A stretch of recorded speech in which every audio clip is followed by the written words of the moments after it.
Le 4 septembre dernier, c'était la rentrée scolaire de l'année 2023-2024 au Cameroun. Plus de 8 millions d'écoliers et d'élèves ont retrouvé les salles de classe sur l'ensemble du territoire national, que ce soit l'école primaire, secondaire et même maternelle, du secteur privé et même public.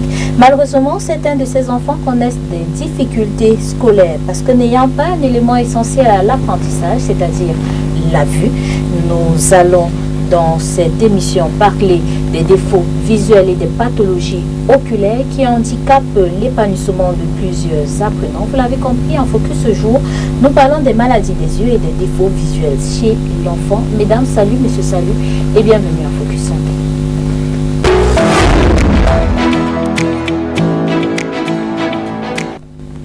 Une fois de plus, salut et bienvenue à Focus Santé. Focus Santé, c'est votre magazine de santé diffusé sur Spectrum Television qui se propose de décrypter pour vous des pathologies et vous faire vivre la souffrance de quelques malades et de leurs proches.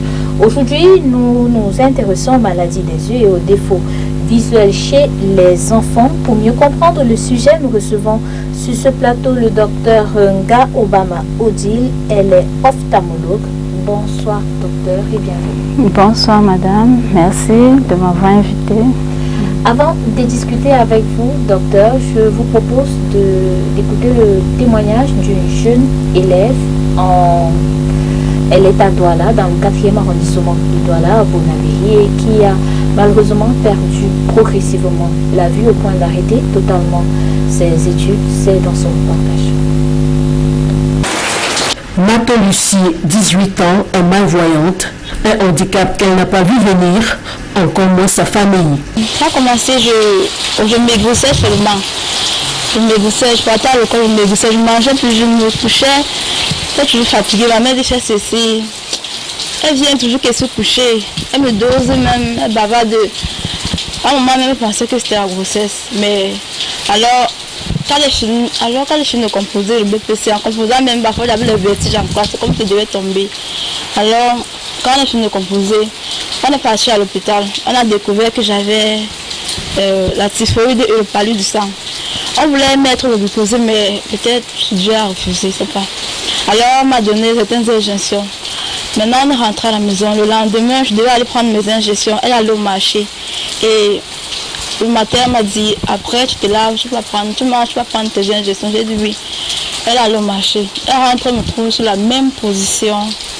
Alors, elle me demande, mais pourquoi est-ce que je n'ai pas aller prendre tes injections? J'ai dit que non, j'étais fatiguée, je ne pouvais pas partir. Elle va d'ailleurs, gronde mes frères et ma grand-mère dit, mais comment est-ce que vous êtes à la maison, en fait, couché dedans? Vous ne venez pas regarder pourquoi est-ce qu'elle ne s'est pas levée depuis le matin. Alors, je me lave, je mange, je peux aller prendre mes injections. Maintenant, le soir, elle me fait le remède du sang. Et après, dans la nuit, j'ai chuté. Je suis tombée dans le coma. Elle est conduite rapidement dans un hôpital pour une prise en charge. Après plusieurs comas, les médecins découvrent que la jeune fille souffre du diabète. Mais ses malheurs ne sont pas finis. Après ça, un matin, je me lève et le côté gauche a enflé et s'est fermé. On pensait que c'était les blagues. On me dit que le diabète affecte les yeux. Après, on est parti à Bamenda. Arrivé à Bamenda, maintenant, après un jour, le matin, que le côté droit est fermé aussi. Bon, on ne savait pas que c'était directement la cécité qui arrivait. Après, on nous a envoyé à l'hôpital général de Douala faire le scanner. On a voyagé dans la nuit, on est arrivé le matin. On est allé à l'hôpital. Après, on a fait le scanner. On n'a rien vu, on a juste découvert que les parties molles, qu'il y avait quelques parties molles et c'est tout. On est resté là-bas. On nous a envoyé à l'ORL, tout ça. On a découvert, on ne voyait rien. Après la découverte de sa cécité, Mato Lucie confie se sentir très mal. Elle se referme sur elle-même et a peur du regard de l'autre désormais. Dans son entourage, ses amis la quittent subitement, raconte-t-elle. Internée dans un centre spécialisé de prise en charge de déficients visuels de la place, la jeune fille reprend peu à peu goût à la vie. Aujourd'hui, depuis que je suis arrivée ici au centre, tout a changé. Je sors, je parle, je suis fière. Donc, je marche seule maintenant. Je fais tout ce que je veux. Ça me dérange plus trop, l'handicap me dérange plus. me dérange plus trop. Après environ 2 ans, ses encadreurs sont satisfaits de sa progression. Bon, elle est arrivée ici, là, c'est la deuxième année ici. Bon, la première année, elle était réticente, elle était toujours renfermée sur elle. Quand elle parlait, elle n'osait pas la voir. Elle était bon. Nous, on a compris que c'est sûrement son handicap qui est en train de la frustrer. Parce que pour quelqu'un qui voit et qui se retrouve du jour au lendemain, on n'est plus voir, c'est pas une chose qu'on accepte facilement.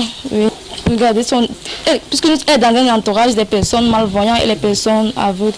Donc nous l'avons fait regarder autour d'elle, voir comment les autres vivent. Et du coup, ici, on nous amène à sortir d'eux-mêmes, à surpasser les handicaps. On ne les considère pas comme des personnes aveugles, mais on les considère comme tout le monde. La confiance retrouvée, Bato Lucie rêve désormais d'intégrer une université afin de poursuivre des études de communication. Soit la communication, le journalisme, soit... De retour sur ce plateau, docteur, je me tourne vers vous. Écoutez le témoignage de cette jeune dame. On se rend compte que l'ignorance des parents peut aboutir au pire parfois. Ah oui, ça c'est vrai parce que avec des voisins qui maîtrisent beaucoup de choses, parfois il y a des parents qui se retrouvent en train de prendre des traitements indigènes et au lieu de résoudre le problème, ils aggravent le problème. Donc c'est pour ça que très souvent il est conseillé d'amener l'enfant à l'hôpital dès qu'il y a un souci. Et pas seulement dans les centres de santé du quartier, parfois il faut chercher à rencontrer un spécialiste. Un spécialiste, voilà. Et c'est pour ça qu'il y a des pédiatres pour ça. Le pédiatre peut facilement référer vers un médecin ophtalmologiste en cas de besoin. Ok. Docteur, je vous demande, c'est quoi les maladies des yeux? C'est quoi une maladie des yeux?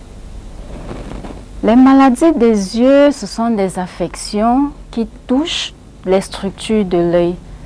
L'œil a plusieurs parties et lorsque ces parties sont touchées, ça peut être une seule structure, ça peut être plusieurs structures en même temps.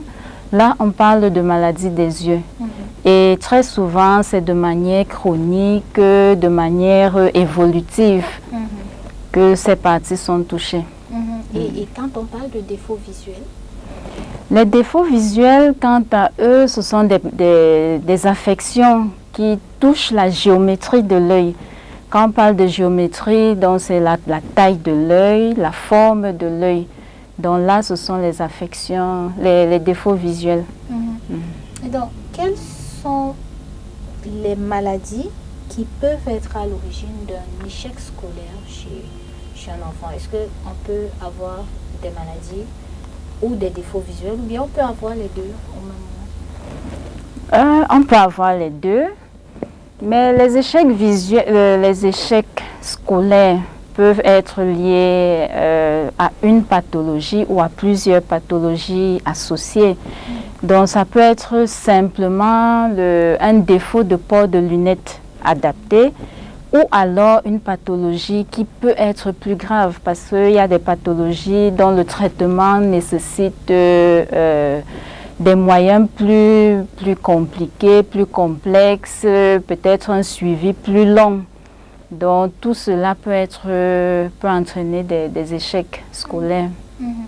Maintenant, si on rentre dans le détail, on parle de pathologie des yeux. Qu'est-ce qu'on met dans pathologie des yeux? Quelles sont les maladies des yeux? Dans pathologie des yeux, on peut avoir des infections, des maladies génétiques, des maladies héréditaires. Tout ça peut entrer dans les maladies des yeux. Et il y en a tellement, parce que chez l'enfant, il y en a vraiment beaucoup. Ça peut être des tumeurs, dans les cancers des yeux, ça peut être tellement de maladies. S'il faut les citer, on peut avoir par exemple le glaucome congénital, on peut avoir des rétinopathies comme chez l'enfant, on peut avoir des conjonctivites, l'amblyopie, il y a tellement de pathologies. Et quand on parle de défaut visuel, qu'est-ce qu'on met là-dedans? Par contre, pour les défauts visuels, on a principalement 3 chez l'enfant.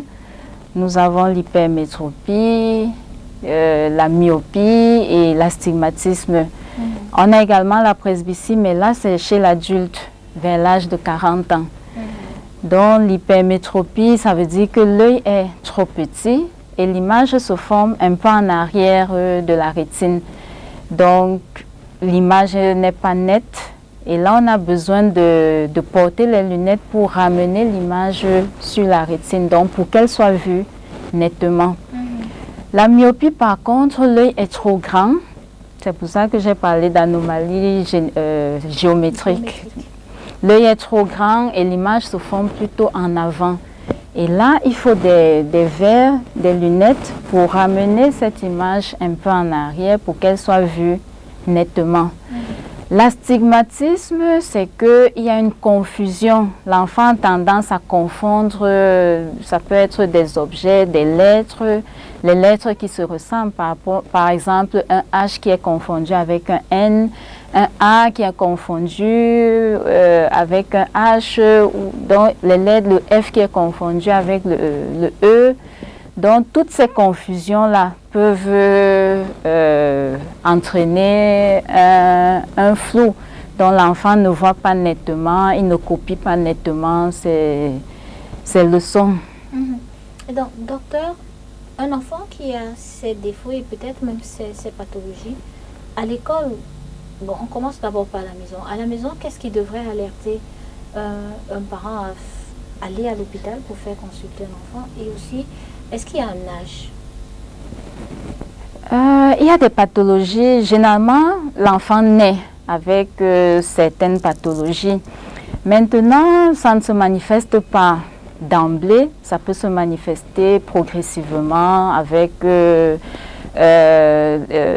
l'environnement, par rapport à l'environnement de l'enfant. Donc, généralement, à la maison, on peut constater que l'enfant a du mal à regarder par exemple les écrans à distance. Il est obligé de se rapprocher de très près, sinon de trop près, pour pouvoir voir. Il a du mal à supporter la lumière. Il a du mal parfois à vous regarder en face. Donc pour vous regarder, il a tendance à tourner la tête. Donc c'est un peu comme un torticolis. Donc ça veut dire qu'il y a un côté qui ne voit pas bien. Parfois même, il a du mal à se déplacer aisément à la maison.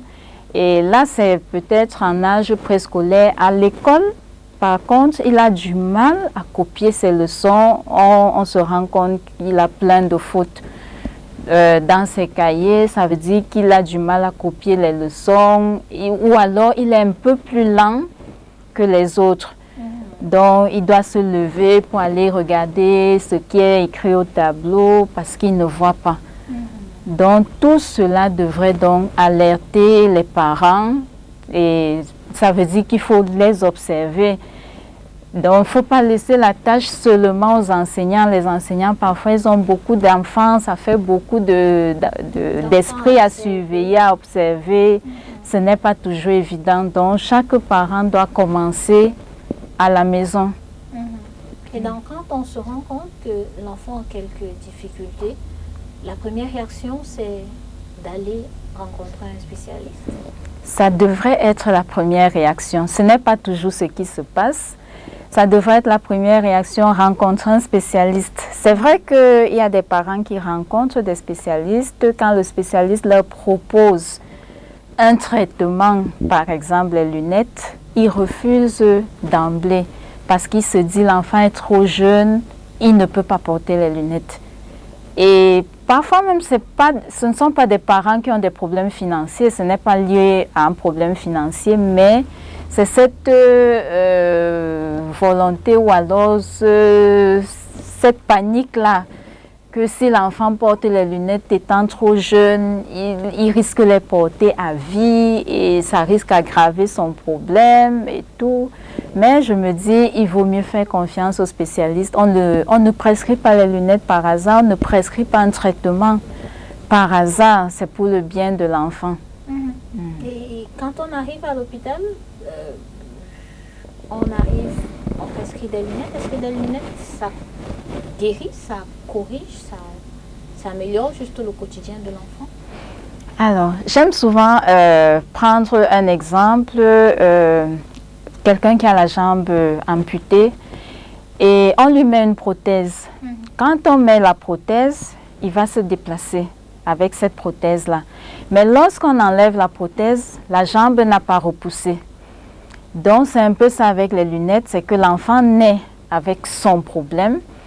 On lui prescrit les lunettes pour, c'est un peu comme une prothèse pour l'aider à devenir normal, parce que ce problème-là le met un peu du côté anormal. Quand on lui prescrit les lunettes, ça veut dire on essaye de le mettre dans la normale, sinon un peu proche de la vision normale. Et s'il enlève les lunettes, son problème à la base n'est pas forcément résolu. Peut-être en grandissant, il y a des problèmes qui diminuent. Il y a d'autres par contre qui augmentent. Donc, on ne peut pas... Avec le port des lunettes, d'autres peuvent augmenter. D'autres peuvent augmenter. Mais sans le port de lunettes, ça augmente encore plus rapidement. Et l'enfant a encore beaucoup plus de difficultés. Et au-delà, il n'y a pas seulement les lunettes comme traitement qu'on peut administrer à un enfant? Oui, les lunettes, c'est en fonction des pathologies. Par exemple, dans les défauts visuels, comme on a cité, l'hypermétropie, la myopie, l'astigmatisme, là, très souvent, les lunettes aident à améliorer la vue, surtout quand l'enfant est vu tôt. Par contre, si ce sont les maladies, les maladies oculaires, si c'est par exemple le glaucome congénital, si c'est une rétinopathie diabétique, si on a une tumeur, là la prise en charge est totalement différente. Très souvent ce sont des traitements qu'on va administrer et parfois l'enfant doit prendre ces traitements à vie. Dans le cadre du glaucome congénital par exemple, c'est un traitement à vie ou alors un suivi à vie. Dans les autres pathologies, ça dépend des pathologies, dont la prise en charge se fera en fonction de la pathologie. Avec l'espoir de retrouver la guérison. Voilà. Et donc, l'enfant est suivi par un spécialiste. Comment est-ce que le parent peut apprécier l'évolution de la situation de son enfant? En fait, c'est d'abord le comportement de l'enfant qui change. C'est d'abord le comportement. L'enfant est beaucoup plus à l'aise. Donc, il n'a plus besoin de se sentir frustré, de se mettre à l'écart par rapport aux autres. Il sera beaucoup plus à l'aise parce que là, il sent, il voit. Ceux par exemple qui ont des problèmes avec la lumière, le soleil, ils se sentent plus à l'aise, ils peuvent jouer à l'extérieur sans trop de difficultés. Ceux par exemple qui ne voient pas bien de loin, il n'a plus besoin d'aller entrer dans la télé, il se place à la même distance que tout le monde. Donc l'enfant est beaucoup plus à l'aise, il copie mieux ses leçons, il a de meilleures notes. Donc, en fait, il a confiance en lui. Et dans le cas où ce sont des lunettes qui ont été prescrites à un enfant, ce sont des enfants. Comment on fait pour qu'un enfant accepte de porter des lunettes, peut-être durant toute sa scolarité, peut-être durant une partie de sa vie? Bon, pour l'acceptation, là, généralement, l'enfant n'a pas trop de problèmes. Parce que quand il vient parce qu'il est en difficulté. Et si ces lunettes-là arrivent à diminuer ou améliorer son problème, à calmer son problème, il va porter ces lunettes. Et généralement, c'est pour ça que généralement, quand on choisit les lunettes, il faut qu'il aime le cadre. Il doit choisir. Il doit choisir ses lunettes. Les parents l'aident, mais c'est lui qui va choisir les lunettes. Donc, il va aimer le cadre. Ce seront des lunettes en plastique parce qu'il ne faudrait pas... Il joue, il est en âge où il doit jouer. Donc, on va prendre des lunettes en plastique, un cadre très souvent avec une corde pour qu'il puisse être à l'aise dans ses mouvements. Et généralement, donc, lorsque le numéro est adapté à son problème, il sera beaucoup plus à l'aise. Il ne voudra même pas les enlever pour longtemps. Donc, mais s'il n'a pas de problème, forcément, les lunettes ne lui servent à rien. Il ne va pas les porter. Et donc, on n'a pas évoqué cet aspect-là, mais l'aspect financier, ça coûte quand même la prise en charge des défauts visuels et des pathologies des yeux? C'est vrai que ça a un coût, mais ce n'est pas de manière... je peux dire une fois par an. C'est vrai qu'il y a certains qu'on doit suivre de manière plus rapprochée, mais généralement c'est une fois par an. Parfois, il y a même des enfants qui mettent plus long avec leurs lunettes. Donc, le coût actuellement, c'est beaucoup plus réduit. Et je pense que ça ne coûte rien comparé à ce que l'enfant va perdre en ayant des échecs scolaires. Donc, s'il faut que l'enfant reprenne la classe parce qu'il ne voyait pas, parce qu'il n'avait pas confiance en lui, il vaut mieux qu'il ait les lunettes qui ne coûtent pas grand-chose. Parce qu'au-delà des échecs scolaires, c'est son avenir même qui est en jeu. Et donc, docteur, pour sortir des conseils sur comment prendre soin de sa vue, la vue des enfants d'abord et après la vue des personnes adultes. On commence par les enfants, des conseils pour prendre soin de la vue. Bon, le premier conseil que moi je pourrais donner aux parents, c'est de faire consulter les enfants en âge préscolaire. Donc avant que l'enfant ne commence, parce qu'il y a même ceux chez qui on ne remarque aucun problème, mais en réalité qui ne voient pas, ou alors qui ne voient pas bien, qui voient difficilement. Donc le premier conseil, c'est de faire consulter les enfants en âge préscolaire. Ça permet que quand ils commencent l'école, ils soient outillés pour être à la hauteur de ce qu'il attend. Maintenant, pour les autres, évitons l'automédication. Évitons l'automédication. Il y a parfois des maladies, des choses très banales qu'on peut traiter simplement. Parfois même, on n'a même pas besoin de les traiter. Parfois même, ça finit tout seul. Mais le fait de mettre des traitements indigènes, ça aggrave le problème au lieu de le résoudre. Donc, évitons l'automédication. Et pour les adultes, consultons dès qu'on se sent mal à l'aise, dès qu'il y a un problème, il vaut mieux consulter pour se rassurer qu'il n'y a rien de grave. Bon, je vais peut-être sortir avec cette question. On dit souvent qu'il y a un lien entre l'alimentation et la vue. On parle souvent de manger des carottes. Ça aiderait à voir plus clair. Vous en pensez quoi, docteur?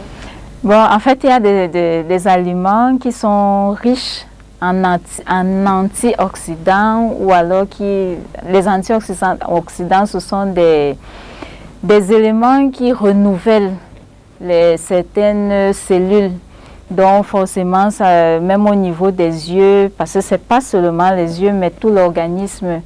Donc c'est pour ça qu'on demande souvent de manger les fruits, les légumes, parce qu'il y a ces vitamines, ces antioxydants. Maintenant, au niveau de l'œil, les carottes, oui, c'est riche en vitamine A, en vitamine E, et tout ce qui a la chair orange. Ça peut être l'huile de palme, ça peut être la tomate, ça peut être la papaye. Tout cela est conseillé dans l'alimentation. Mais ça ne veut pas dire qu'on doit juste s'arrêter là. Il faut diversifier. Mangeons équilibré, c'est ce qu'il y a de mieux. Ok, merci beaucoup, docteur. Je vous en prie. Kaobama Odile, je rappelle que vous êtes ophtalmologue. Merci d'avoir répondu à notre invitation. Mesdames, nous vous disons merci également à vous. Monsieur, merci d'avoir été des nôtres. Disons-nous simplement à la prochaine.